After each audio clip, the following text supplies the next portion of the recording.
하나님 말씀 보겠습니다. 하나님 말씀은 디모데후서 3장입니다.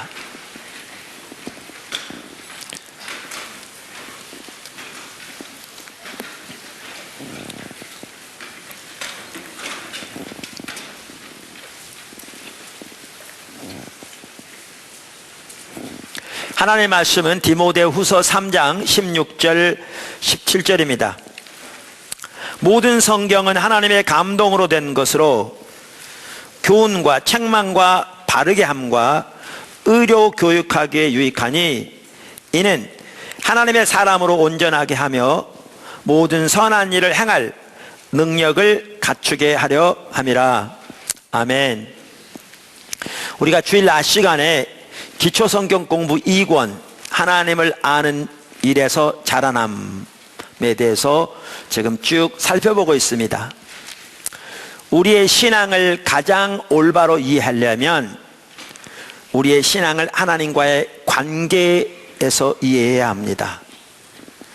그래서 요한일서는 우리의 신앙을, 우리의 구원을 단 한마디로 하나님을 아는 것이라, 그걸 다른 말로 하면 하나님과의 사귐이라 이렇게 표현하고 있습니다. 그래서 우리의 구원, 처음 받는 구원을 하나님을 알았다라고 표현하고 있고, 지속적으로 구원 안에 자라나는 것을 하나님을 알아가고 있다 이렇게 표현하고 있고, 앞으로 영화롭게 되어 구원이 완성될 것을 요한일서는 하나님을 보게 될 것, 즉 알게 될 것이라고 말하고 있습니다. 그래서 우리는 하나님을 아는 일에 자라나야 합니다. 그런데 하나님을 아는 일에서 자라나는 데 있어서 한 중요한 핵심은 예배입니다. 그래서 우리가 지난 7타임에 걸쳐서 그 예배에 대해서 어떻게 하나님을 아는 일에서 올바른 예배로 나갈 것인가 라는 부분들을 살펴보았습니다. 감사하게 이렇게 주보에도 나와 있습니다만은 우리 기도의 시간들이 새롭게 더 되어지고 있고요. 그러면서 이렇게 지체들이 사실 내 목적, 내 필요를 위해서 그저 하나님의 도움을 구하는 식이 아니라 하나님의 임재 가운데서 하나님을 예배하고 주님 앞에 기다리는 그것으로 만족해서 주님을 찾아서 이렇게 주 앞에 모이는 것들이 더 되어지는 걸 보면서 감사하고 있습니다. 지난주에 있었던 영원함 십자가 성령 컨퍼런스에서도 광고 이렇게 많이 하지도 않았는데 우리 지체들 중에 꽤 많은 지체들이 광주까지 내려와서 이렇게 주님 찾는 모습을 보고 이렇게 하나님께 참 감사했고요. 그래서 우리들이 그렇게 하나님 앞에서 이렇게 주님을 찾고 주님만 예배하고 주님 앞에 기다리는 것으로 충분한, 그렇게 주님 앞에 서는 일에 더 이렇게 앞장서기를 축복합니다. 네, 이렇게 예배와 함께 우리가 하나님을 아는 것에서 자라나는 데 있어서 중요한 한 핵심이 말씀의 묵상입니다. 말씀의 묵상. 그래서 그것을 앞으로 몇 주간에 걸쳐서 또 요점을 요약해서 살펴보고자 합니다. 첫째, 하나님의 말씀은 성도의 양식입니다.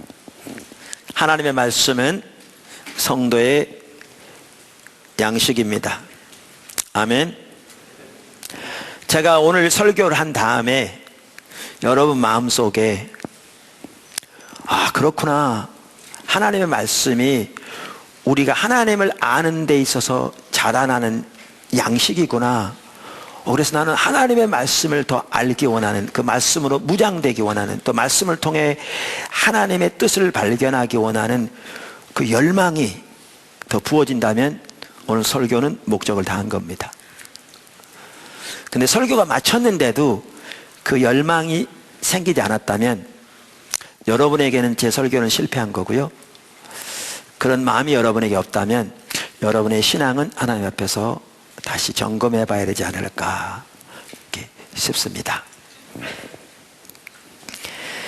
오늘 읽은 본문 말씀이 아주 중요한 말씀입니다. 다시 한번 보시죠. 디모데후서 3장 16절 17절. 자, 모든 성경은 누구의 감동으로 되어졌다? 하나님의 감동으로 된 것으로 네 가지에 유익하다 이렇게 나와 있습니다.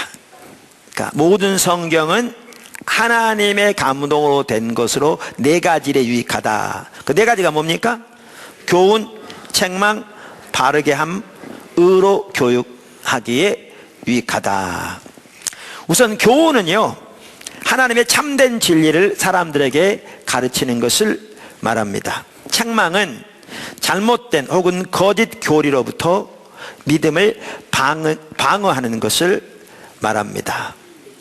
그러니까 요한일서에 보면 2장 14절에 이렇게 말했거든요. 아이들아, 내가 너에게 쓴 것은 너희가 아버지를 알았으며, 여기도 보면 우리의 구원을 하나님을 안 것이라 이렇게 표현하고 있죠. 알았으며, 아비들아, 내가 너희에게 쓴 것은 너희가 태초부터 계신 이를 알았으며, 청년들아, 내가 너희에게 쓴 것은 너희가 강하고 하나님의 말씀이 너희 안에 거하시며 너희가 흉악한 자를 이기었습니다.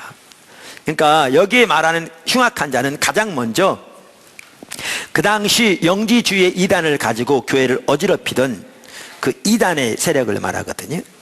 그런데 그들이 그것을 어떻게 이겼는가? 하나님의 말씀이 그들 속에 거함으로 그 어둠의 괴계를 이긴 것을 말하고 있죠. 그래서 하나님의 말씀이 성령의 하나님의 감동으로 된 것인데, 우리에게 유익한 한 가지가 뭐냐면 책망을 위해 유익하다. 책망은 잘못된 혹은 거짓 교리로부터 믿음을 방어하는 것을 말합니다. 그 다음에 뭘 위해 유익하다고요? 바르게 함을 위해서 유익하다. 바르게 함은 잘못하고 있는 사람들을 올바른 길로 바로잡는 것을 말합니다. 이따도 좀 더 자세히 살펴보겠지만, 하나님의 말씀에 기록된 하나님의 길이 성령의 조명으로 선명히 비춰지고 그 앞에 비춰진 자신의 모습이 보여질 때, 여기에 진정한 회개도 일어날 수 있고요, 돌이켜지는 역사가 있거든요. 여기 핵심이 하나님의 말씀입니다. 그 다음에 의로 교육하게 유익한데, 의로 교육하는 것은 사람들에게 올바른 삶을 살도록 무장시키는 것을 말합니다. 아멘. 자, 이처럼 모든 성경은 하나님의 감동으로 된 것으로 이와 같은 네 가지를 위해서 유익하다. 그러면서 이 성경이 하는 일을 그 아래 두 가지로 나눴습니다. 17절에 뭐라고 나눴습니까? 첫째는 이는 하나님의 사람으로 온전하게 한다. 그러니까 하나님의 사람은 누굴 가리킵니까? 우리를 가리킵니다. 하나님 백성. 그러니까 모든 성경은 하나님의 감동으로 된 것으로 이러한 네 가지로서 유익한데, 그 결과로 이제 어떤 일이 나타나는가? 하나님의 사람으로 하여금 온전하게 한다. 그 다음에 뭐라고요? 모든 선한 일을 행할 능력을 하나님의 사람으로 갖추게 한다. 여러분, 지금 제가 상세하게 설명하는 이유가 있습니다. 이거를 다음 구절과 연결시키려고 하고 있거든요. 그래서 하나님의 말씀이 하는 일이 뭐냐 하면, 하나님의 사람으로 온전하게 만들며 하나님의 사람을 모든 선한 일을 행할 능력을 갖추게 한다, 그 말입니다. 아멘. 자, 우선 여기 하나님의 사람으로 하여금 온전하게 한다 그랬는데, 온전한다는 말은 흠이 없이 완전하게 되는 것을 말하는 게 아닙니다. 성경에서 온전하게 된다는 말은 영적으로 성숙한 것을 말합니다. 또 영적으로 무장된 것을 말합니다. 그러니까 하나님의 말씀이 우리를 영적으로 성숙하게 만듭니다. 무장되게 만듭니다. 그래서 모든 선한 일을 행할 능력을 우리에게 갖추게 합니다. 할렐루야. 아멘. 자, 그래서 하나님의 말씀은 성도들의 양식입니다. 양식. 어렸을 때 젖을 잘 먹어야 아이가 튼튼하게 자라잖아요. 우리 두 손자만 하더라도요, 애들이 잘 커요. 보면. 근데 많이 먹어요. 그러니까 잘 먹으니까 잘 자라는 거거든요. 아이가 젖을 안 먹으면 그러면 잘 자랄 수 있습니까? 못 자라는 거죠. 여러분, 가끔 TV에 보면 영양실조 걸려가지고 가죽과 뼈만 남은 자라지 못한, 지금쯤은 키가 1m 5, 60 돼야 되는데 이제 이렇게 뭐 20, 30에 머물러 있는 그 부상한 아이들 보셨죠? 왜 그렇습니까? 못 먹어서 그렇습니다. 그런데 영적으로 우리의 양식이 뭐냐? 하나님의 말씀입니다. 양식 하나의 말씀이에요. 그러니까 양식을 잘 먹어야 잘 자라고, 하나님을 아는 일에 있어서, 하나님과 관계에서 잘 먹어야 튼튼하게 자라나는 거고, 성숙되는 거고, 무장되는 거죠. 할렐루야. 그러면 말씀이 하나님, 우리의 양식이라는, 하나님 백성의 양식이라는 구절이 어디 있는가? 그걸 잘 볼 수 있는 구절이 베드로전서 2장 2절입니다. 베드로전서 2장 2절 성경을 부지런히 찾으십시오. 갓난 아기들 같이 순전하고 신령한 젖을 사모하라. 이는 그로 말미암아 너희로 구원에 이르도록 자라게 하려 함이라. 아멘. 자, 여기 보시면 순전하고 신령한 젖을 사모하라 그랬는데, 여기서 말하는 순전하고 신령한 젖이 뭡니까? 말씀. 우리가 일반적으로 말씀이라고 그럽니다. 어디에 말씀이라고 나와 있습니까?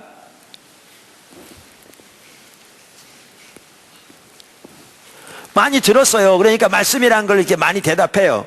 근데 성경 어디에 말씀이라고 나와 있습니까? 여기에.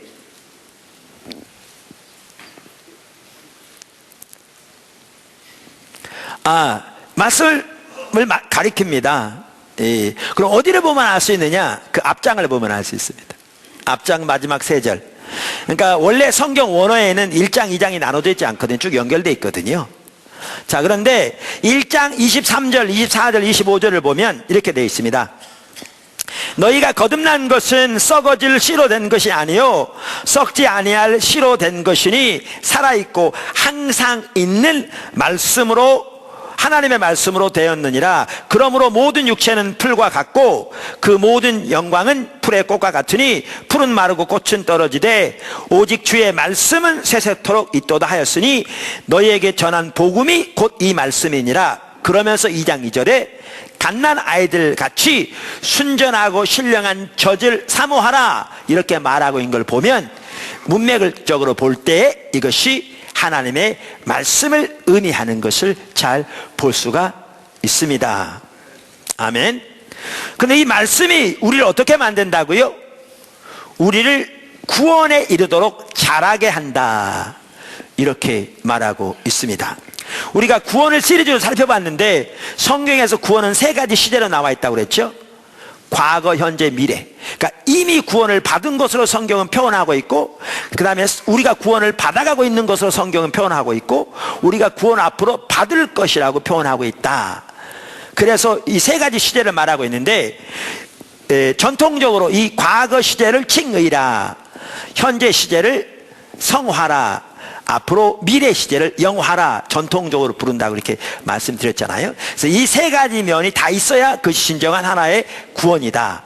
삼각형이 다 있어야 하나의 삼각형이 되는 것처럼. 자, 그래서 우리가 예수를 믿음으로 의롭다 하심을 받아 구원을 받는 것은 단회적인 사건인데요, 과거 역사. 이제 구원을 받은 하나님의 백성은 평생에 걸쳐 하나님 안에서 자라나야 되죠. 다시 말하면 하나님을 아는 일에서 자라나야 합니다. 다시 말하면 하나님과의 친밀한 교제 가운데서 자라나야 합니다. 그리고 이제 예수님이 오실 때 우리는 영화로운 부활의 몸을 입게 되고 우리의 구원이 완성되어지는 그러한 일을 경험하게 될 것입니다. 이것을 구원의 완성 영화라고 부르죠. 자, 그러면 여기에 뭐라고 말하냐면 이 구절에 구원에 이르도록 자라게 하는 거라고 그랬는데, 이렇게 영화롭게 되어 주님 앞에 서는 그 구원의 완성에 이르도록 오늘날 자라나게 하는 것이 뭐냐? 말씀이라 그 말이죠. 말씀이라 그 말입니다. 제가 오늘 일부 예배 설교하다 보니까 이 생각이 들더라고요. 여러분은 잘 자라나고 계십니까?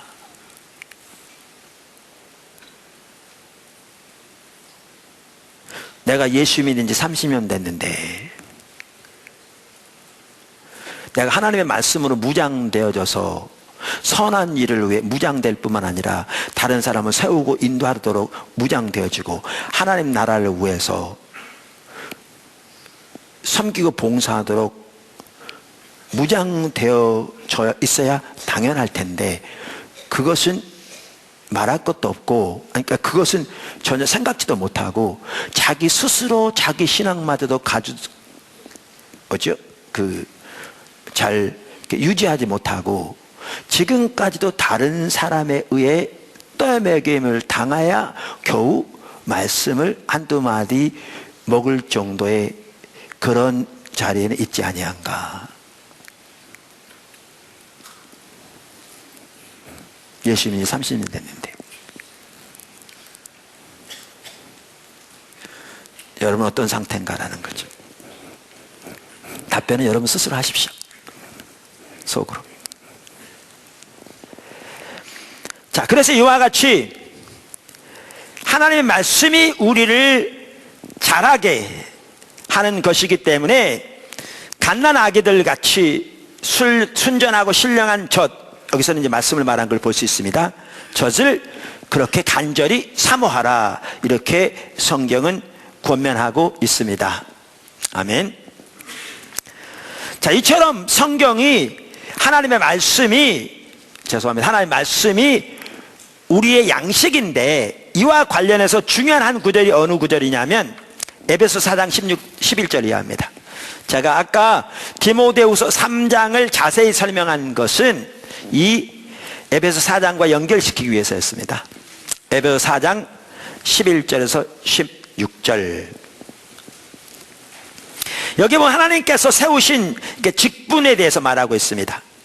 그가 어떤 사람을 사도로, 어떤 사람을 선지자로, 어떤 사람을 복음 전하는 자로, 어떤 사람은 목사와 교사로 삼으셨으니. 여기에 보면 성령의 은사를 다루는 구절이거든요. 그러니까 이러한 직분들은 하나님이 교회에 주신 성령의 은사들입니다.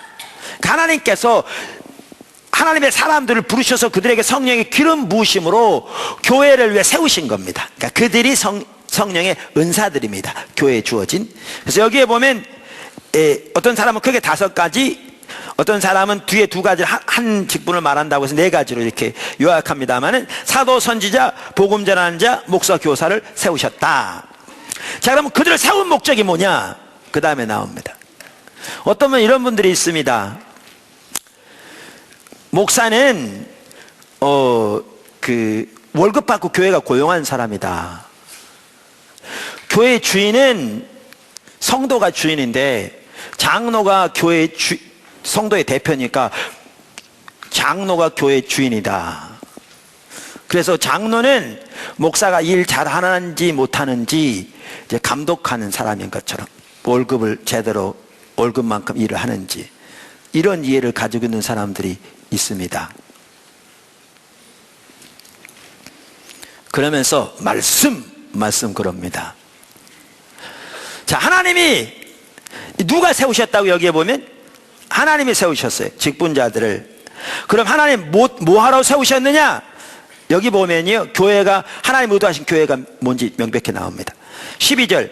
자, 이렇게 삼으셨으니 이는 뭐 하기 위해서라고요? 성도를 온전하게 하여. 그러니까 하나님이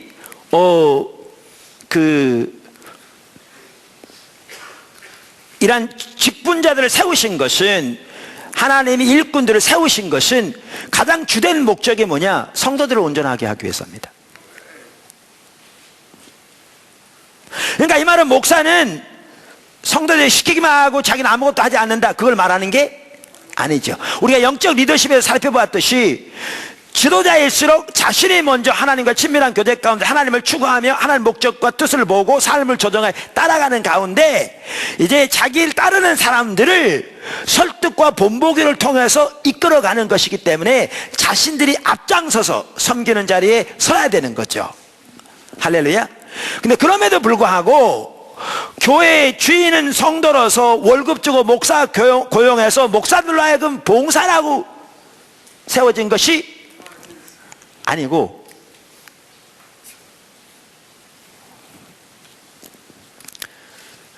십자가 성령 컨퍼런스, 영원함 컨퍼런스에 어떤 장로교 목사님이 참석하셨는데요, 하나님 엄청 은혜를 많이 주신 것 같더라고요.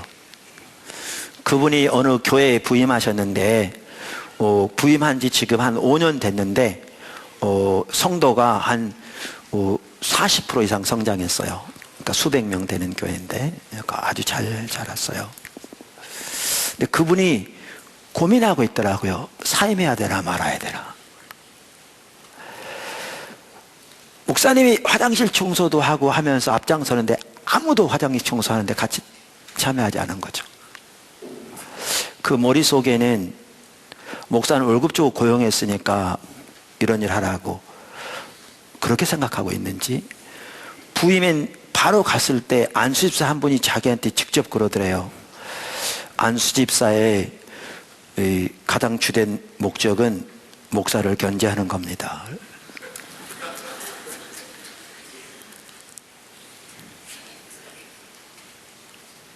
그러면서 말씀 그래요. 뭔 말씀이에요?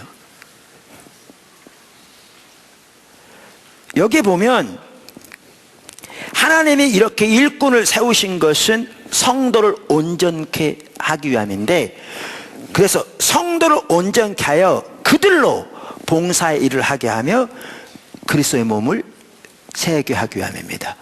여러분, 전 교인 사역자화가 성경에 말하는 핵심적인 진리라고 말씀드리는데요, 그것을 가장 잘 말해주는 구절 중에 하나가 이 구절입니다. 신약의 교회와 관련해서 핵심적인 구절입니다. 또 다른 구절이 마태복음 28장 18절부터 20절에 나오는 대의임요. 예수님이 모든 사람을 제자로 삼아 예수님이 12제자에 가르친 모든 것들을 그들에게 가르쳐서 그들로 지키게 하는, 그들도 똑같이 그렇게 제자 삼을, 그게 전 교인 사역자화가 신약 교회의 하나님의 의도하신 모습인 것을 보여주는 핵심적인 구절입니다. 그래서 하나님이 세우신 종들의 목적은 성도를 온전케 하게 함입니다. 여기 온전케 하다는 말은 성숙하게 하다, 아까 말한 대로 무장시키다 그 말입니다. 그래서 영어로 equipping, 무장시키는 겁니다. 그래서 그들로 하여금 봉사의 일을 하게 하고 그리스도의 몸을 세우게 하려 함이라. 근데 어떻게까지 세워지기 하나님께서 원하시느냐? 우리가 다 하나님의 아들을 믿는 것과 아는 일에 하나가 되어 온전한 사람을 이루어 그리스도의 장성한 분량에 충만한 데까지 이르리니, 이는 우리가 이제부터 어린아이가 되지 아니하여 사람의 속임수와 간사한 유혹에 빠져 온갖 교훈의 풍조에 밀려 요동하지 않게 하려 함이라. 오직 사랑 안에서 참된 것을 하여 범사에 그에게까지 자랄지라, 모든 일에 그에게까지 자랄지라. 그는 머리니 곧 그리스도라. 그에게서 온 몸이 각 마디를 통하여 도움을 받음으로 연결되고 결합되어 각 지체의 분량대로 역사하여 곧 그 몸을 자라게 하며 사랑 안에서 스스로 세우느니라. 이렇게 자라나고 그리스도의 몸인 교회를 세우되 어디까지 세워지더라고요? 그래서 아는 일과 믿는 일에 하나가 돼요. 오직 머리 대신 예수 그리스도의 지시와 지도를 따르되 각 마디가 서로 연락하고 상합하여 도움을 얻는 것처럼 연결돼서 하나로서 연결되어 각자가 자라되 그리스도의 장성한 분량에 충만한 데까지 자라는 것이 하나님의 의도입니다. 이게 신약의 교회의 모습입니다. 이게 여러분, 제가 가끔 말씀드렸는데 미국의 윌로우 크릭 커뮤니티 처치 이런 교회 하면요, 빌리 헤이블스 목사님인가? 그 교회 하면 한국에서 목사님들이 많이 이렇게 교회 방문을 하거든요. 배우교회에서. 이렇게 그분은 처음 개척해서 수만 명 되는 교회로 성장시킨, 그리고 그 교회 성도들 중에 대다수는 그 교회에서 처음 예수를 믿은 성도들이래요. 너무나 귀한 거잖아요. 근데 그 교회에서 미국 분들은 그런 걸 가끔 하는 것 같더라고요. 자체 평가를 했어요. 우리가 올바로 가고 있는가. 몇 년 전에 제가 신문에 넣은 걸 보고 알았어요. 근데 결론이 뭐였느냐? 실패했다는 거였어요. 자기들은 실패했다. 우리 한국 같으면 그거 따져보지도 않아요. 잡으시면 하늘을 찌르겠죠. 이런 교회가 어디 있어? 이렇게 생각하겠죠. 근데 왜 실패했다고 말했느냐? 예수님이 제자 잡는데 실패했다는 거예요. 성경이 의도하는 교회는 이런 교회인데, 지금 하나님이 의도하신 이 모습에서 우리들의 모습을 비춰볼 때 실패했다는 거죠. 불신자들을 예수 믿도록 하나님 인도하셔서 구원은 받았을지 모르지만 구원받은 백성으로 구원의 확신을 가지고 살아갈지 모르지만, 그래서 주일날 예배는 빠지지 않고 나오고 나름대로 헌금도 드릴지 모르지만 예수님이 의도하신 이런 교회로 성도들이 자라나는 데는 실패했다는 거죠.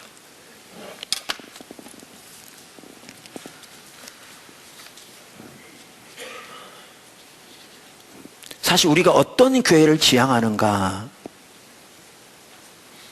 매우 중요한데요, 이게 예수님이 의도하신 교회의 모습입니다. 이게. 근데 제가 왜 이 구절을 아까 읽었느냐 하면, 이렇게 하나님께서 목회자를 통해서 성도들을 양육하고 그들을 무장시키는데, 이들을 양육하고 무장시키는 핵심적인 도구가 뭐냐, 아까 디모데 3장하고 연결시켜 보면 이게 말씀입니다.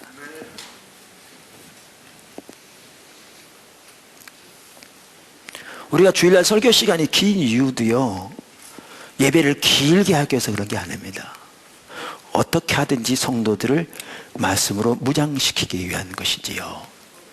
근데 우리는 주일날 예배 나오면서도 이런 개념조차 없이 그저 예배를 종교적인 의식으로 여기고, 이 종교적인 의식만 하고 가면 종교적인 기본적인 의무를 다했다고 생각하고, 기본적인 의무를 다하면 하나님이 자기 원하는 축복 주실 거라고 생각하는 것이 오늘날 너무나 많은 성도들이 가지고 있는 인식이요, 이해죠. 주님이 의도하신 교회에서 너무나 멀어 있는, 그러니까 예수님이 30년 40년 됐는데도 똥오줌도 제대로 못 가리는, 자기 죄도 걸러내지 못하는, 관계도 너무나 심각하게 무너져 있는, 종교적인 의식만 남아있는, 그러면서 아까 그런 얘기 하는 거죠. 안수 집사의 존재의 목적은 목사를 건재하는 거라고. 그러면서 말씀 그러는 거죠. 무슨 말씀이요? 어느 구절에?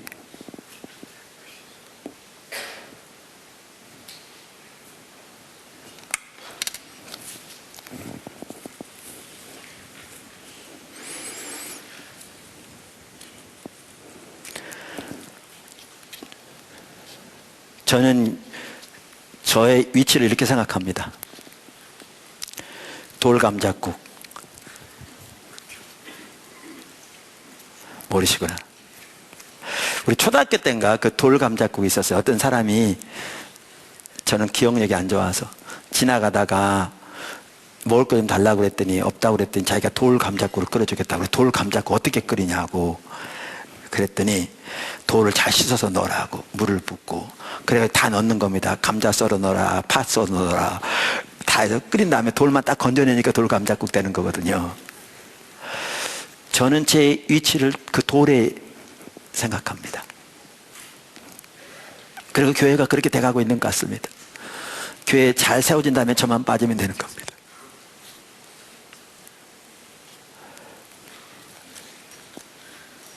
교회는, 목회자는 성도를 온전케 하기 위해서 존재하고요, 성도들이 영적으로 무장되어져서 봉사일을 하며 그리스도의 몸을 세우고 주님을 아는 일과 믿는 일 하나가 되어 그리스도의 장성한 분량에 이르도록 자라나서 하나님의 목적을 위해 연합해서 드려지는 것이 하나님의 의도하신 교회의 모습입니다. 여러분 한 사람도 빠짐없이. 그래서 교회를 몸에 비유하고 있습니다. 각 지체가 다 필요한 것처럼, 모든 지체가 다 필요한 것처럼. 할렐루야. 자, 그렇게 하나님의 말씀이 우리를 무장시키고 자라게 하는데, 하나님의 말씀으로 무장되어서 더 주님을 알고자 하는 열망이 조금 생겼습니까? 두 번째,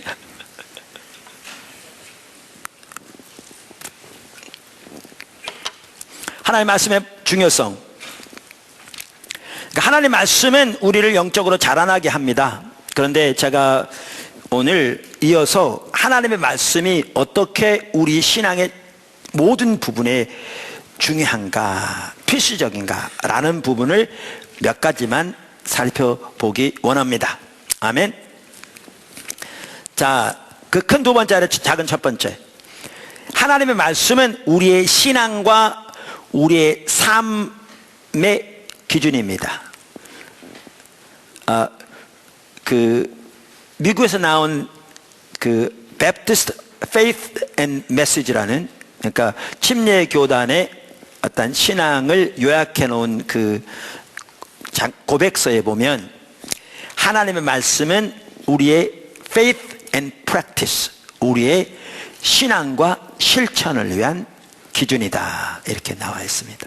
저는 그것을 우리의 신앙과 우리의 삶과 사역을 위한 기준이다, 이렇게 표현합니다. 할렐루야. 하나님이 의도하신 교회는 철저하게 하나님의 말씀에 맞추어 세워진 교회입니다. 철저하게 하나님의 말씀에 맞춰져 세워진 교회입니다. 이것을 잘 볼 수 있는 구절이 아모스서 7장 7절과 8절입니다. 자, 읽어보겠습니다. 또 내게 보이신 것이 이러하니라. 다림줄을, 뭐를요? 다림줄을 가지고 쌓은 담 곁에 주께서 손에 다림줄을 잡고 서셨더니 여호와께서 내게 이르시되 아모스야, 네가 무엇을 보느냐? 내가 대답하되 다림줄이니이다. 주께서 이르시되 내가 다림줄을 내 백성 이스라엘 가운데 두고 다시는 용서하지 아니하리니. 자, 성경 찾으셨죠? 구약 시대에는 하나님께서 선지자들에게 말씀하신 방법 중에 주된 방법 하나가 환상을 통해 있었습니다. 한 번은 하나님께서 아모스 선지자에게 환상을 보여주셨습니다. 근데 환상 중에 보니까 하나님이 손에 다림줄을 쥐고 계셨습니다. 다림줄은 끝에가 추가 달려가지고 이렇게 줄, 그래서 그 다림줄에 맞춰 똑바로 세워진 벽이 보였습니다. 사실 이 벽이 뭐냐 하면 그 성경을 자세히 보시면 이스라엘을 가리킵니다. 이스라엘. 그래서 하나님의 의도가 나옵니다. 하나님은 이스라엘이 하나님의 다림줄에 맞추어 똑바로 세워지기를 원하신 겁니다.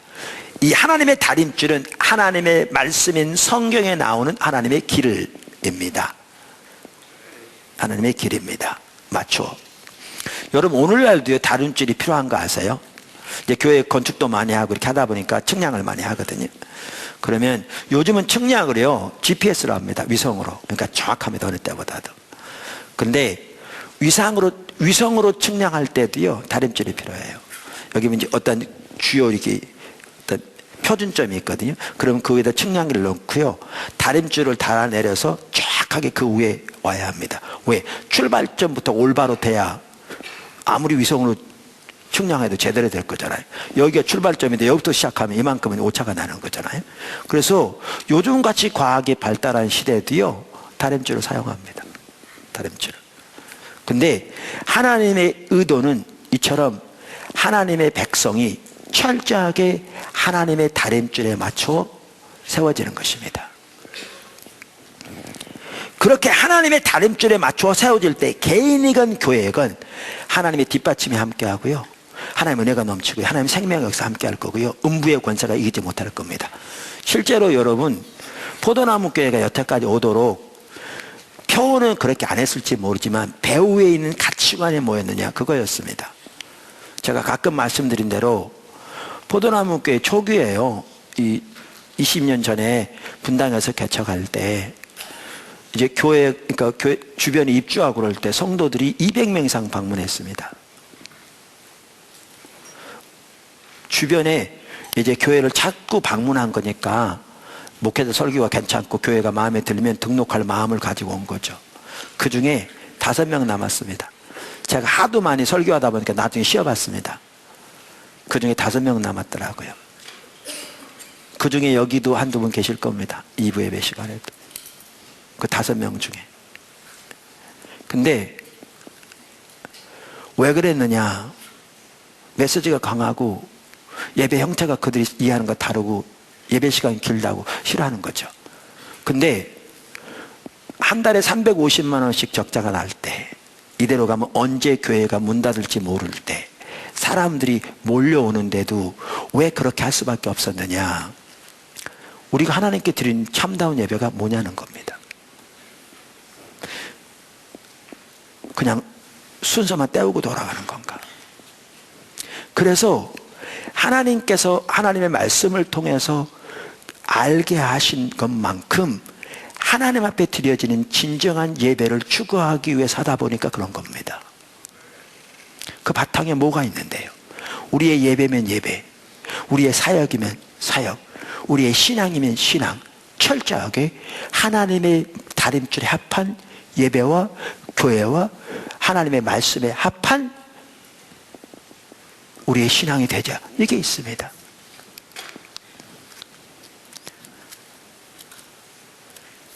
여러분, 포도나무 교회에서 초기에 전교인 사역자와 요즘은 교회가 어떻게 되는 줄 아십니까? 직분이 신분화되어 있습니다. 지난번에 나눴는데 원래 목사도 직분입니다. 제 신분은 하나님의 자녀고요. 그래서 성경에는 형제 자매라고 써있죠. 사도 바울도 뭐죠? 성도들에게 형제라고 표현하고 있어요. 그게 신분이에요. 하나님의 자녀. 그러면 사도도 목사도 신분이 아니고 직분이에요. 직책이에요. 그러니까 목사라는 건 제가 목사의 직을 감당하고 있는 거죠. 엄격하게 따지면 제가 이 목사의 직을 내려놓으면 더 이상 목사가 아니에요. 저는 한 사람의 그리스도인이고 하나님의 자녀인 거죠. 근데 미국에서는 그런 게 너무나 당연하게 제가 공부하고 이렇게 보면 여겨지는 것 같더라고요. 근데 우리는 직분이 신분화되어 있어요. 그리고 계급화되어 있어요. 목사, 장로, 안수입사, 권사 이렇게. 그래서 심지어 기독교 계통의 방송에서마저 이렇게 성도들 이렇게 또 상담할 때 보면 직분을 묻다 보면 장로님이세요? 아니에요. 권사님이세요? 아니에요. 안수입사님이세요? 아니에요. 집사님이세요? 아니에요. 권찰님이세요? 아니에요. 그러면 아, 성도님이시구나 그래요. 성도가 직분이 아니고 신분인데, 장로도 성도고 안수입사도 성도인데 이렇게 돼 있는 거죠. 거기다가 우리나라는 100명의 성도면 80명 이상의 집사 이상이에요. 전교인 재직화를 추구하는 것처럼. 그런데 그 중에는 사고가 하나님 중심적이지 않은 사람이 너무너무 많아요. 그들이 리더십을 차지하고 있는 한 그 교회가 어떻게 하나님을 따라가겠습니까? 불가능해요.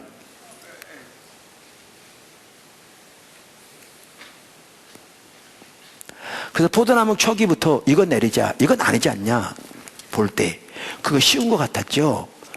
대단히 큰 대가를 치렀습니다. 근데 왜 그렇게 했느냐? 목사가 목회 좀 편하게 해보려고? 아니요. 내가 아는 범위 내에서 뭐가 성경에 말하는 신앙이냐, 뭐가 성경에 말하는 직분이고 뭐가 성경에 말하는 교회의 모습이냐, 이걸 추구하려고 온 겁니다. 지금까지도. 왜요? 우리의 신앙과 우리의 삶의 모든 부분에서 개인적으로 교회적으로 기준은 하나님의 말씀이니까요. 다림줄. 그래서 제가 그 얘기 자주 하잖아요. 어떤 성도가 와가지고 저한테 목사님 왜 이렇게 안 하세요? 우리 옛날에 교회는 이렇게 했는데. 그렇게 하면 저 안 듣는다니까요. 왜냐면 대부분 인본적인 것들이거든요. 그러니까 왜 인본적인 방법을 안 해야? 들을 가치도 없어요. 그렇게 하면 안 들어요. 그러니까 저한테 올 때는 이렇게 하셔야 돼요. 목사님이 성경이 이렇게 돼 있는데 왜 목사님 그렇게 안 하세요? 그러면 그게 타당하면요 고민할 거고요, 돌이킬 거고요, 교회 조정할 거고요, 대가 지불하고라도.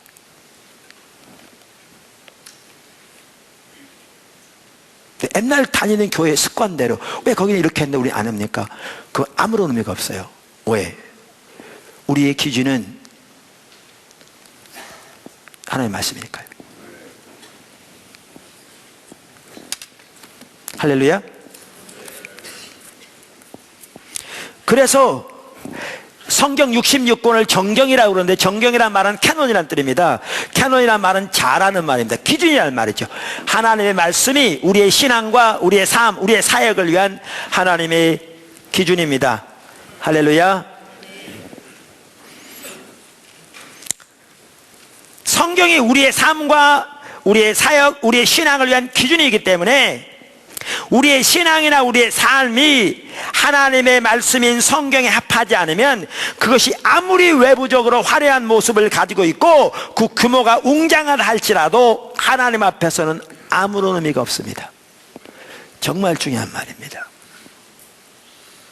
정말 중요한 말입니다. 우리가 이것을 잘 볼 수 있는 구절이 어느 구절이냐? 사대교회입니다.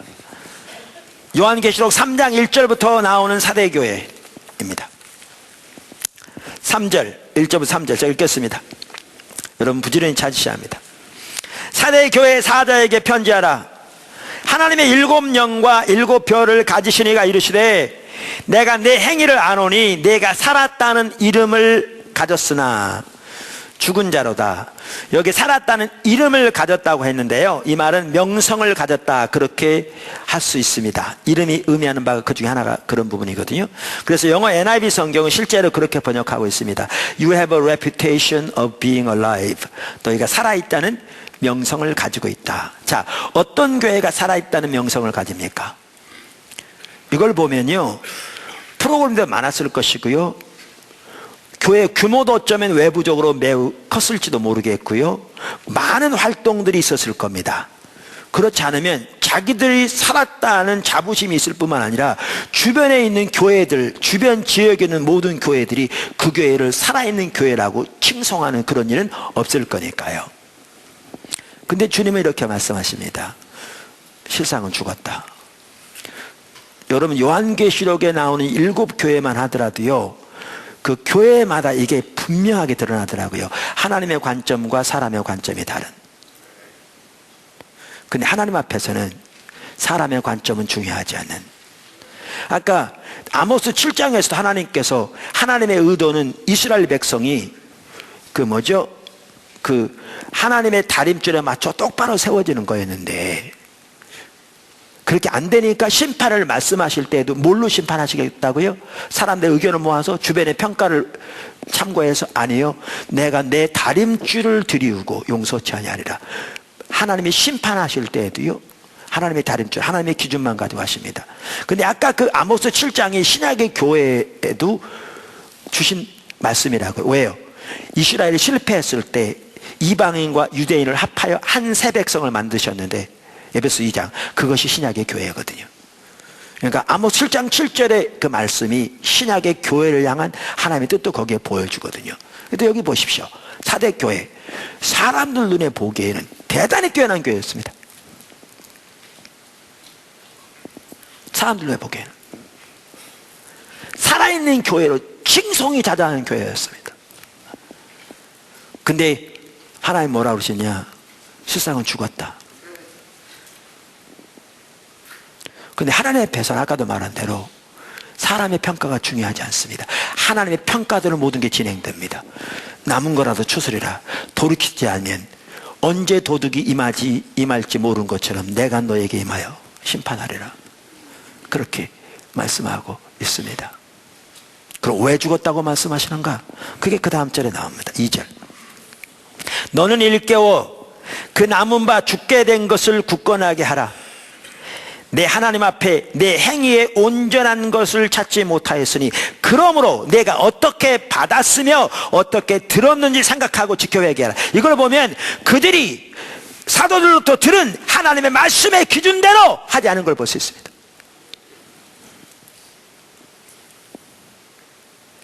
외부적으로 매우 뛰어난 규모와 매우 많은 활발한 활동들이 있었을지 모르지만 사도들로부터 들은 하나님의 말씀에 따라 행치 않으니까 하나님은 죽었다고 말씀하시면서 남은 거라도 추스리라고, 회개하라고, 돌이키지 않으면 하나님이 도둑같이 임할 텐데 어느 때 임하는지 알지 못한다고 말씀하십니다. 사실 이 한 가지만 우리가 올바로 인식해도, 이러면 목회자가 올바로 인식해도 목회에 대한 인식이 달라질 거라고 생각하고요, 이 한 가지만이라도 우리 각 성도가 인식한다면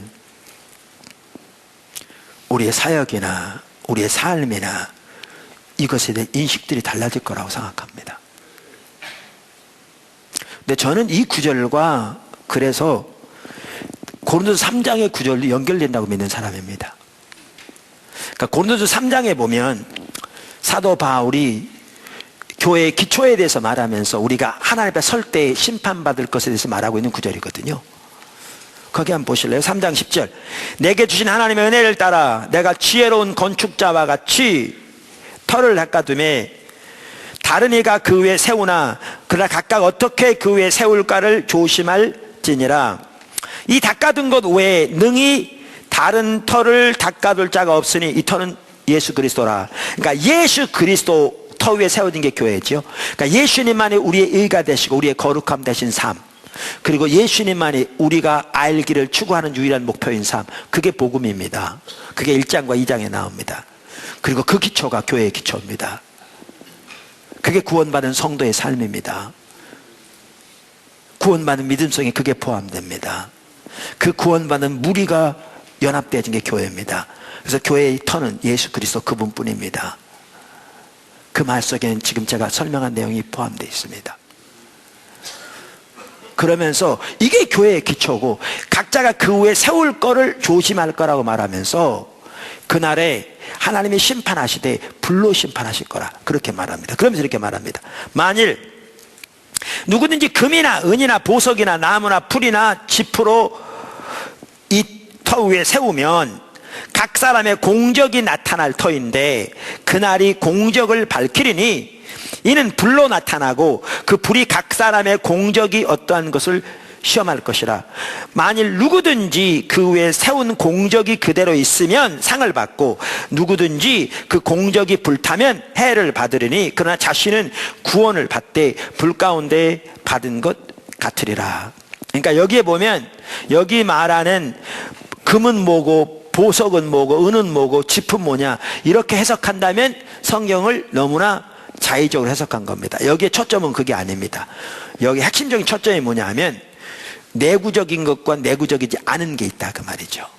그래서 그날에 불로 심판할 때 내구적인 것은 그대로 남아있어서 상급이 주어질 것이지만 내구적이지 못한 것은 그날에 다 불타버려서 구원받는 믿음으로 인하여 구원을 받을지 모르지만 벌거벗은 채로 불 가운데서 건진받는 것처럼 부끄러운 구원을 받게 될 거라 이렇게 말하죠. 성경에 말하는 부끄러운 구원은 결단코 흠모할 만한 것이 못 됩니다. 자, 그런데 보십시오. 이 구절에는 뭐가 내구적인 거고 뭐가 내구적이지 않는 것에 대한 구절은 없습니다. 이 구절은 없습니다. 그러나 아까 저는 성경 전체를 봐도 알 수 있고 사대 교회에 주신 하나님의 말씀과도 충분히 연결된다고 생각합니다. 우리의 모든 신앙은 하나님의 다림줄에 합한 신앙으로서 하나님의 다림줄에 합한 것은 남아있겠지만 다림줄에 합하지 않은 것은 다 불타 없어질 겁니다. 그날에 우리의 나름대로 섬김, 헌신, 봉사도 그날에 불로 심판받을 겁니다.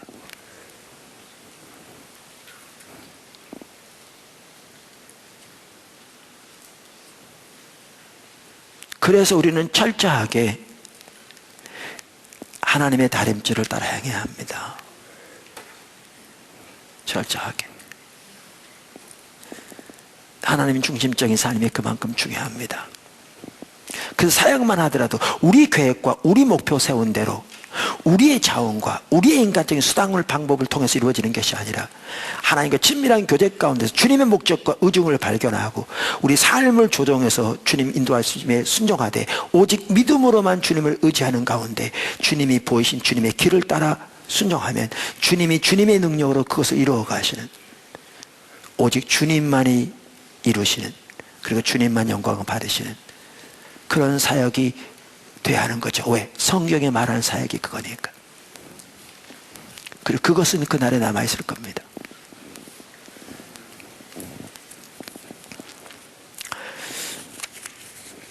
이처럼 하나님의 말씀은 우리 신앙과 삶의 기준입니다.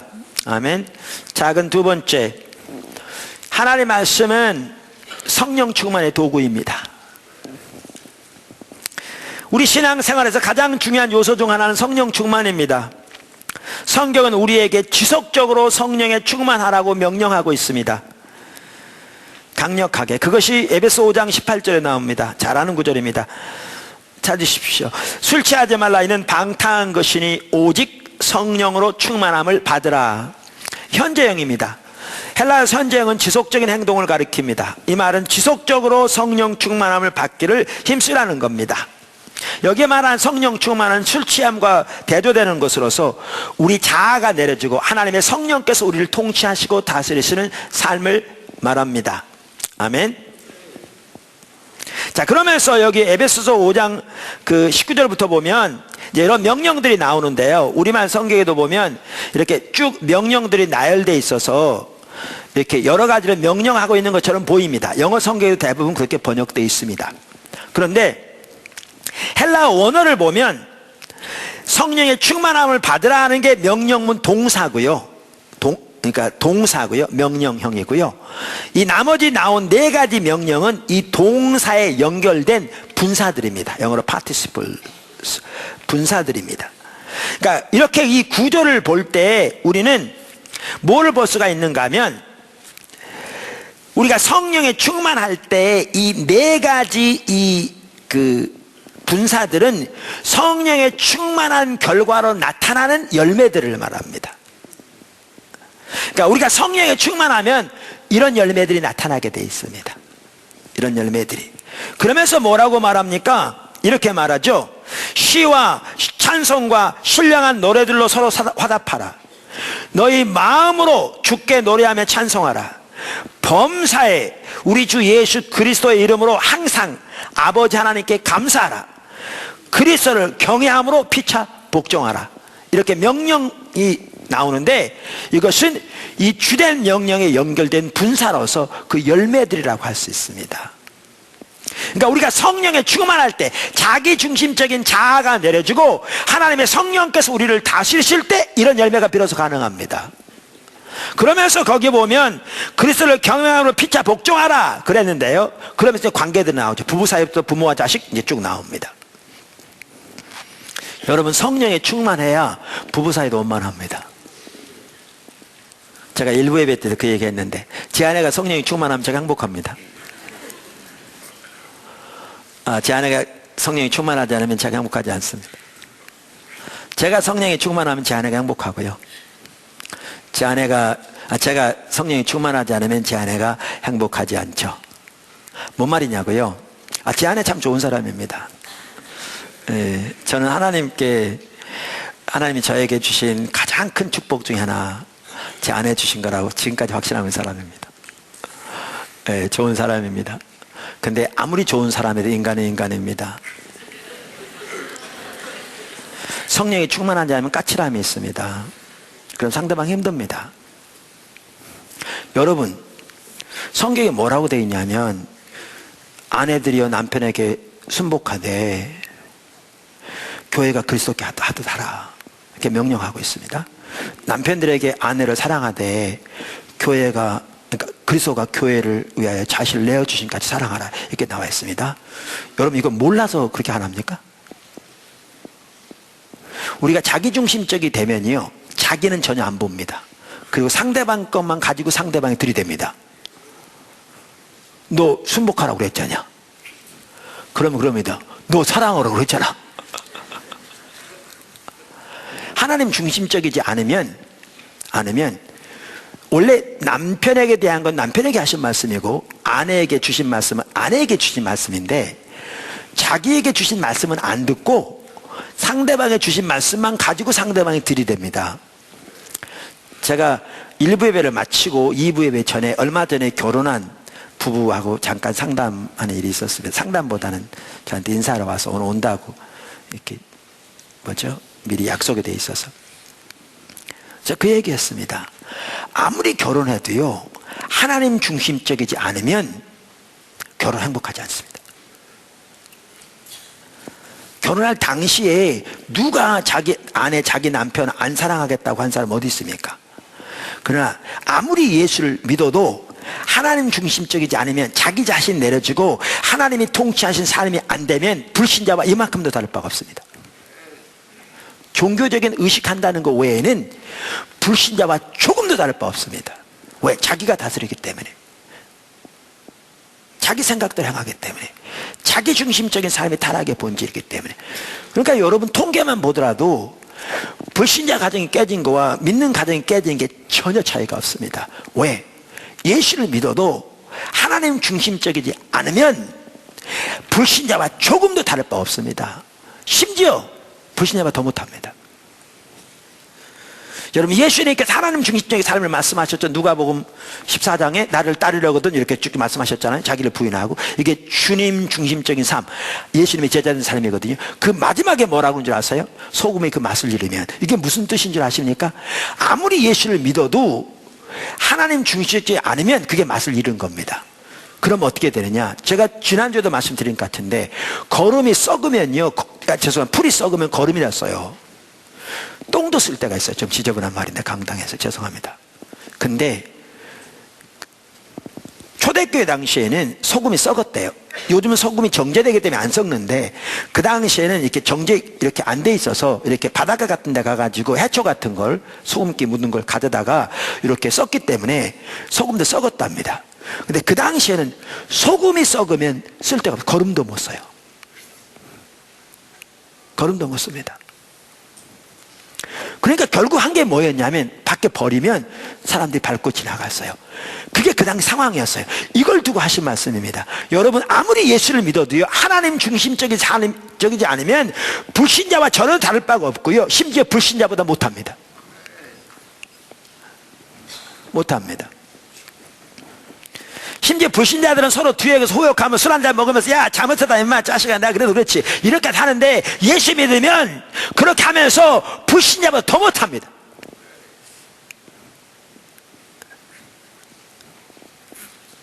그래서 하나님 중심적인 삶을 살아야 합니다. 그래 행복하죠. 제가 그 지난번에 주례는 그 저기 뭐죠, 신랑 측 교회 목사님이 했고요. 그 신랑 측 교회 목사님이, 그러니까 그 신랑 어머님이 인터넷, 그 TV에서 제 설교를 많이 들으신대요. 그러니까 저는 신부 쪽이잖아요. 그래서 주례는 이제 담임 목사님 맡기는데, 나한테 꼭 와서 축복 기도를 꼭 해달라고 이렇게 요청해가지고 막 압력을 넣어가지고, 신부 쪽에다, 신부한테, 신부 어머니한테, 제가 영국과인데 잠자는데 잠 깨가지고 저한테 와달라고 그래가지고 제가 갔거든요. 근데 오늘 그 얘기 하던데, 그 축가를 부르는데 이렇게 부르더라니까요. 오늘의 네 미소가 마지막 미소야.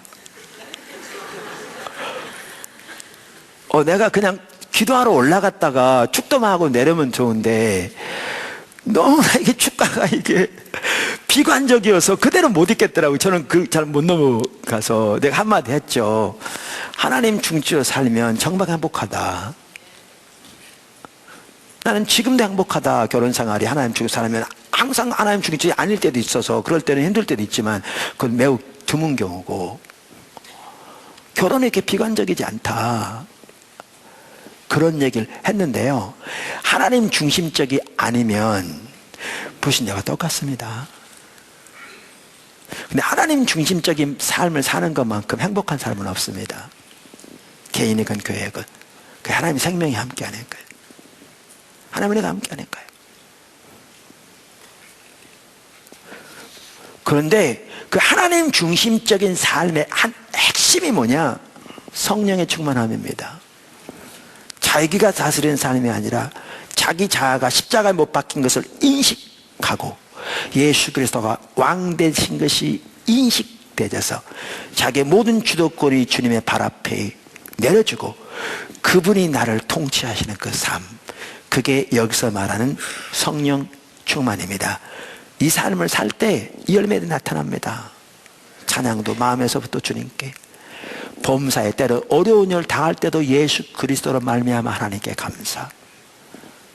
여기에 피차의 복종함으로 거기에 진정한 원만한 관계들, 이런 게 나타납니다. 성령 충만하셔야 합니다. 예수를 믿어도 성령 충만하셔야 돼요. 성령 충만한 삶을 살아야 행복하다니까요. 가정이 행복하고. 제가 앉아있더니 거기에 이 회사에서 회사 직원들은 주로 양복 입고 남자들 맞더라고요. 근데 이렇게 가족들이 온 경우는 아마 교인 식구들 같아요. 추측이에요. 근데 그분이 예수 믿는지 모르겠는데 내가 미리 가서 식사를 하는데 맞은편에 얘기하면서 그러더라니까 한 분이 지난번에 말씀드렸죠. 나는 시금치 소리도 싫어한다고. 나는 시자만 들으면 치가 떨린다고 그러더라고요.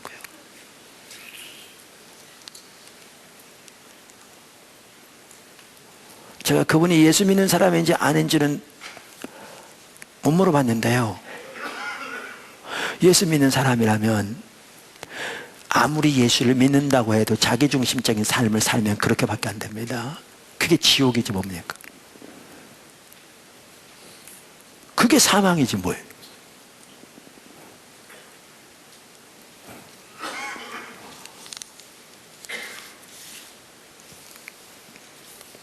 우리 막내 지금 같이 살고 있는데 2월 달에 이제 분가 나갑니다. 우리는 1년 동안은 무조건 같이 살자고 그랬거든요. 친해지려고요. 이거는 막내 며느리한테 물어봐야 되겠습니다만은 여러분이 물어보세요. 제가 그 아이의 마음은 대변할 수는 없으니까. 근데 우리는 정말 행복합니다. 같이 산다는 게.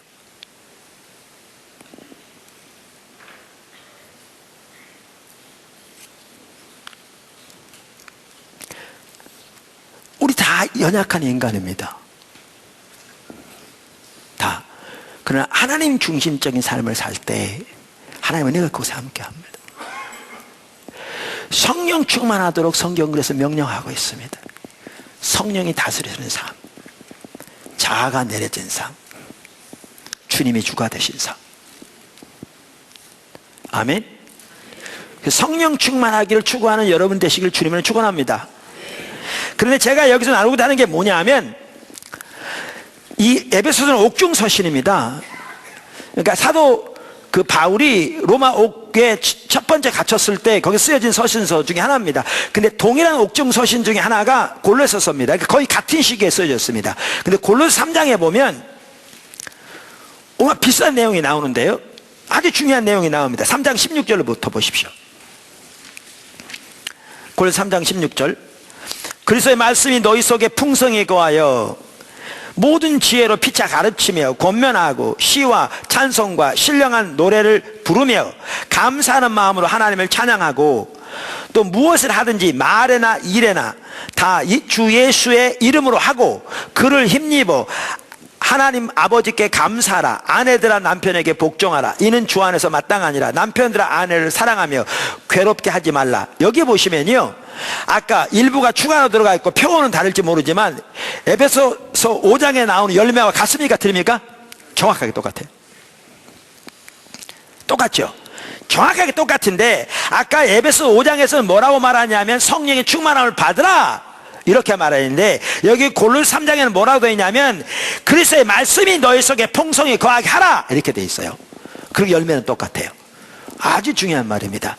그게 뭘 보여주느냐, 성령의 충만한 삶을 사는 게 매우 중요한데 이 두 구절을 딱 대조해 보면 뭘 할 수가 있는가 하면 성령이 우리에게 충만하게 통치하시고 다스리는 삶을 위해서 그리스도의 말씀, 하나님의 말씀이 우리 속에 풍성히 거하는 것이 필수적인 요소인 걸 볼 수 있습니다. 열매가 같습니다. 열매가 같아요. 그러니까 여러분이 그래 나는 성령의 충만함을 받아야 돼, 그래가지고 예배 나올 때마다 성령이 충만하게 바라고 사모하는 건 좋아요. 근데 성령이 충만함을 받아야 돼. 그러면서 이제 어떤 경험을 하기를 원해. 뭐 손이 바짝 떨린다든가 뭐가 쑥 들어온다든가 이런 경험만 원하고 하나님의 말씀을 사모하지 않으면요 어리석은 겁니다. 성령의 충만함은 그렇게 단순한 경험으로 이루어지는 것이 아닙니다. 성령의 충만함은 인격체신 성령님과의 교통하는 삶을 통해서 이루어지는데 그중에 한 핵심이 뭐냐, 하나님의 말씀이, 그리스도의 말씀이 여러분 속에 풍성하게 거하는 것입니다. 그래서 성령 충만을 위해서도 말씀 묵상이 그만큼 중요합니다. 할렐루야. 우리 포도나무교회 지체들 더 성령이 충만하기를 예수는 축원합니다. 그리고 여태까지 해오셨지만 성령에 충만하기 위해 더 하나님의 말씀이 여러분 속에, 사실 이 말씀은요 단순한 교리가 아닙니다. 단순한 어떤 어떤 책이 아닙니다. 여기 하나님의 말씀은 하나님과의 교제를 통해 하나님께서 성경을 통해서 우리에게 비추신 하나님의 뜻과 의중과 하나님의 성품입니다. 할렐루야. 그래서 더 하나님의 말씀을 묵상하고 성경을 통해 하나님과의 교제가 이루어지고 하나님의 만남이 이루어지는, 그래서 하나님의 말씀이 여러분 속에 그렇게 더 풍성하게 거하는 우리 모든 지체들이 되기를 주님으로 축원합니다. 작은 세 번째, 앞으로 세 가지가 더 있는데요, 제가 설교를 길게 안 하기 위해서 줄이겠습니다. 제가 예배 시간이 조금 줄여볼까 노력하고 있거든요. 하나님의 말씀은 영적 전쟁의 무기입니다. 영적 전쟁의 무기입니다. 그러니까 에베소 6장에 보면 전신갑주 입으라 그렇잖아요. 끝으로 너희가 주 안에서와 그 힘의 능력으로 강건하여지고 마귀의 간계를 능히 대적하기 위하여 하나님의 전신갑주를 입으라. 그러면서 전신갑주를 쭉 나열하는데요, 그 중에 마지막이 뭐냐, 17절에 구원의 투구와 성령의 검 곧 하나님의 말씀을 가지라. 하나님의 말씀이 영적 전쟁의 무기입니다. 할렐루야. 그러니까 이 영적 전쟁의 무기 중에서 여기 보면 전신갑주 다 방어용 무기거든요. 근데 유일한 공격용 무기가 있는데 그게 뭐냐? 말씀입니다. 여기 보면, 그러니까 예수님께서도 사탄이 예수님을 시험할 때 예수님께서 사탄을 대적하며 물리쳤던 게 뭘로 물리치셨어요? 기록하였으되 말씀으로 물리치셨습니다.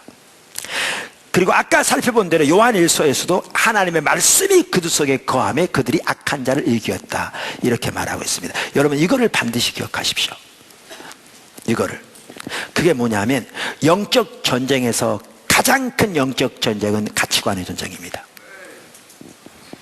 이걸 반드시 기억하셔야 합니다. 사단이 여러분에게 올 때 삼지창 들고 여러분 목에다 삼지창 들이오지 않습니다. 그러면 사단인 줄 금방 알죠. 그럼 나사렛 예수님의 이름으로 명할 사탄은 물러가라 그러면 떠나갈 거잖아요. 사탄은 그렇게 오지 않습니다. 영적 전쟁에서 가장 큰 영적 전쟁은 가치관의 전쟁입니다. 사단의 견고한진이 여기 들어 있습니다. 이 머릿속에. 그래서 사도 바울이 고린도서 10장 4절부터 이렇게 말합니다. 고린도서 10장 4절 5절. 우리의 싸우는 무기는 육신에 속한 것이 아니요 오직 어떠한 견고한 진도 무너뜨리는 하나님의 능력이라. 여기 견고한 진이 나옵니다. 그럼 견고한 진이 뭐냐? 바로 그 다음에 나오죠. 모든 이론을 무너뜨리며 하나님을 아는 것을 대적하여 높아진 것을 다 무너뜨리고 모든 생각을 사로잡아 그리스도에게 복종하게 하니. 여기에 보면 사단의 견고한 진이 뭐냐? 모든 이론, 모든 생각이라고 나와 있는 것처럼 하나님을 아는 것을 대적하여 높아진 생각이라고 말하는 걸 보아주시듯이 사고체계입니다. 사고체계. 그래서 가장 큰 영적 전쟁은 가치관의 전쟁입니다. 가치관의 전쟁입니다. 그러니까 초대교회만 하더라도 고린도 교회만 하더라도 사도 바울이 지나간 다음에 이단적인 가르침을 가르치는 자들의 영향을 받아서 그들은 어떤 영향이었느냐? 사람을 외적으로 변하는 거였거든요. 그러니까 영적인 은사나 능력들을 자랑하는 거예요. 왜? 자기들이 위대한 선지자라는 걸 드러내기 위해서. 사도 바울은 어떻게 해왔는데요? 내가 자랑할 게 있다면 나의 약함을 자랑하리라. 왜? 그리스도가 드러나기 위해서. 그래서 내가 약할 그때 곧 그리스도가 강함이라. 자기는 사도인데 담에게서 도망할 때 창문으로 광줄이 내려가 도망했다. 그걸 쓰고 있거든요. 근데 그 당시 소위 거짓 선지라고 되어 있는 것도 이건 감히 안 하는 거예요. 이런 쫄따구 같은 신앙사가 우리는 하늘에서 천사가 내려서 발판을 마련해가지고 피하게 하는 이런 걸 자랑했던 사람들이거든요. 그러니까 그 영향에 딱 영향을 받으니까 자기 눈에 보기에 사도 바울은 능력의 사도가 아닌 거죠. 사도가 아닌 거죠. 글로 쓸 때는 강한데 말은 조란. 그래서 사도 바울이 고린도에 왔을 때 대적하고 쫓아낸 겁니다. 사고체계가 잘못되니까요. 그래서 사도 바울이 이 구절을 쓰고 있는 겁니다. 가장 큰 영적 전쟁은 어디에 있느냐? 여기에 있습니다. 가치관에 있습니다. 가치관에. 그래서 우리에게 중요한 게 뭐냐 하면요, 하나님의 말씀이 결국 이기는 건데, 말씀으로 무장해야 되는 건데, 여러분 이단들도 말씀으로 무장하거든요. 신천지 말씀으로 무장해요. 문제는 뭐냐 하면 중심이 옳지 않기 때문에 왜곡되게 하는 거죠. 왜곡되게. 여러분 보세요. 마태복음 4장에 보면 사단이 예수님을 시험하는 중에 이렇거든요. 5절부터 보시면 마귀가 예수를 거룩한 성으로 데려다가 성전 꼭대기에 세우고 이르되 내가 만일 하나님의 아들이든 뛰어내리라 기록되었을 때, 그러니까 사단도 성경 인용해요. 사단도 기록되었을 때 그가 너를 위하여 그 사자들을 명하시니 그들이 손으로 너를 받들어 발이 돌에 부딪히지 않게 하리로 하였느니라. 그러니까 딱 세워놓고 뛰어내리래. 그러면서 이 성경 구절 인용하니까 성경 구절대로 보면 뛰어내려 받쳐주겠다는 거잖아요. 그때 예수님이 뭐라고 그러시느냐? 예수께서 이르시되 또 기록되었을 때 주 너의 하나님을 시험하지 말라 하였느니라. 이렇게 대적하거든요. 보세요. 사단도 성경 인용해요.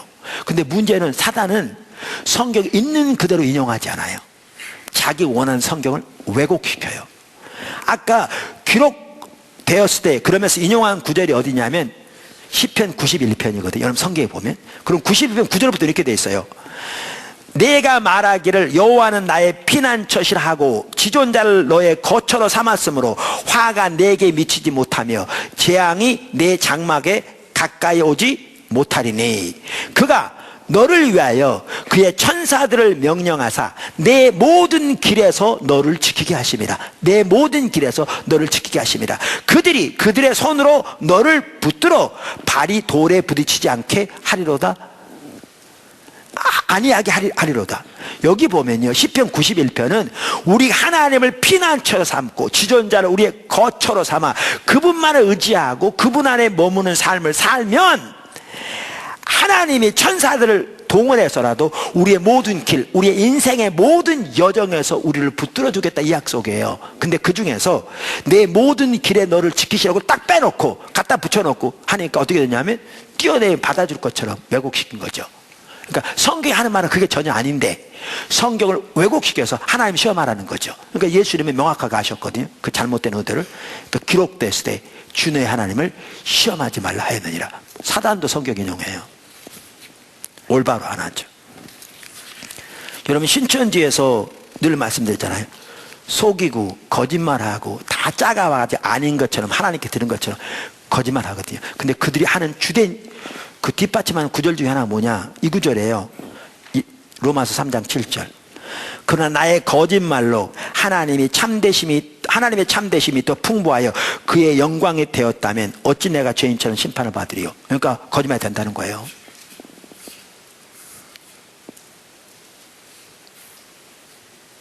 온갖 속임수 다 쓰고요.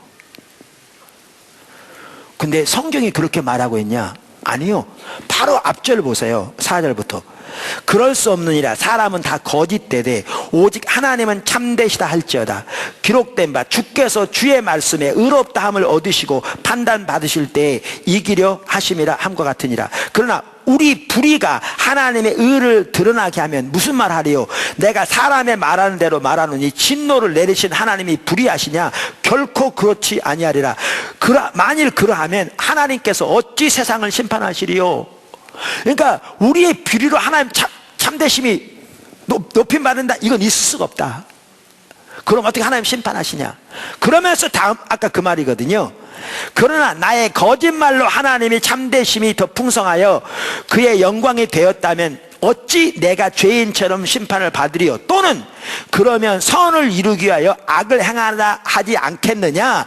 어떤 이들이 이렇게 비방하여 우리가 이런 말을 한다고 하니 그들이 정죄받는 것이 마땅하리라. 성경에 뭐라고 써있냐면요, 어떤 사람들이 사도 바울을 비방하기를 요렇게 말한다고 하니 그건 전혀 안 맞는 말이고, 그렇게 말하는 사람들은 비방받아, 그러니까 뭐죠? 정죄받아 마땅하다. 그럼 하나님을 불의한 자로 만드는 거 아니냐, 요 말인데 그만 싹 빼가지고 그렇게 말해요. 가르쳐요. 완전 거린 말이죠.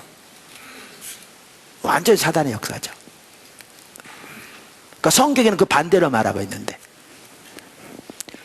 그럼 하나님 불의한 자 만드는 거냐? 그럴 수 없다.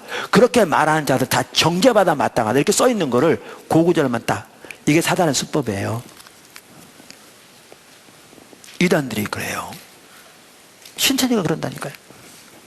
근데 문제는 이거예요. 그것만이 문제인가? 그러니까 우리에게 중요한 게 뭐냐면요, 하나님의 말씀으로 무장되어지되 가치관의 전쟁이기 때문에 뭐가 중요하냐면 하나님 중심적인 삶, 하나님과 올바른 관계, 하나님의 뜻에 순종하고자 하는 자세가 있어야 그 토대 위에서 하나님의 말씀으로 무장돼야 올바른 가치관이 생겨집니다.